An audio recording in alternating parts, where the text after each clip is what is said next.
So do you know so far, more than 195 people have so far lost their lives in a span of just 1 month. More than 100,000 people have been displaced by the raging floods and the pounding rains that continue to rock the entire country. But in Kisumu County today registered its first flood-related death since the onset of the rains, after a body of a middle-aged man was retrieved from Lake Victoria in Nyakach. The 44-year-old was swept away on Friday evening by raging waters from River Sondu that left more than 2,000 people homeless, with hundreds of livestock being swept away into a fresh wake of floods, which the weatherman has warned might not be ceasing anytime soon.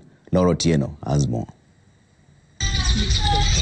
At Nyongonga village in Nyakach, we meet 70-year-old Benson Awino.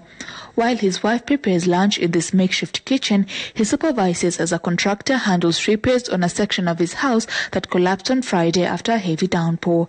This was as I said earlier, was the mother of floods. It has left behind a lot of ruins and destruction. We have lost crops, some maize, which will bought us food. Awino is among the 2,200 people in Nyakach that are rendered homeless after 8 villages were submerged by River Sondu, which broke its banks 3 weeks ago.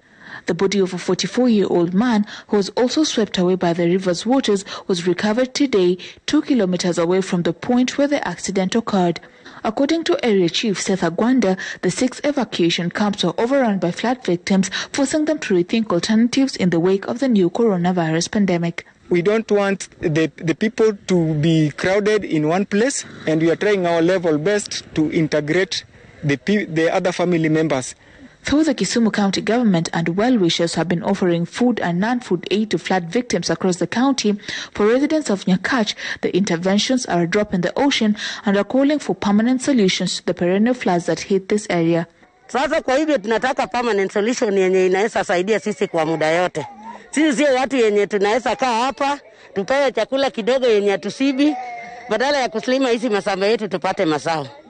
The Water Resource Management Authority had reported that River Sondu had its water stopping 3 meters on Saturday, cutting off various roads. The Kenya Meteorological Department had also issued an advisory of possible flooding in various areas across the country, issuing caution to residents of the earmarked areas. Laura Cheno, Citizen TV.